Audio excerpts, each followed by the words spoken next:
សួស្តីបងប្អូនទាំងអស់គ្នានេះនាំកូនទៅមកដល់លេងហើយបានប្រាប់មុននេះគេបានត្រៀមខ្លួនទុកគេចង់ខឹងខ្ញុំទៀតឥឡូវពុកខឹងមកគេដើរមកគេដើរថាគេហ្នឹងឥឡូវគេពងខឹងហើយគេពងខឹងហើយបើវិធីសាស្ត្រលួងគេសិន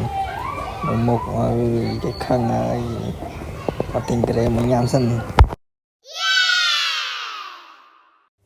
ពេលទិញក្រែមកញ៉ាំយើងអូវាធ្វើមុខចឹងមែនចរិតកូនបើ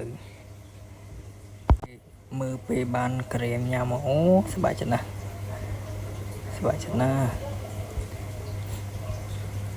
ទីសភាពនៅ K-Mall ហើយវីដេអូខ្ញុំមានតែប៉ុណ្្នឹងទេបងប្អូនអរគុណច្រើនជំរាបលាបងប្អូន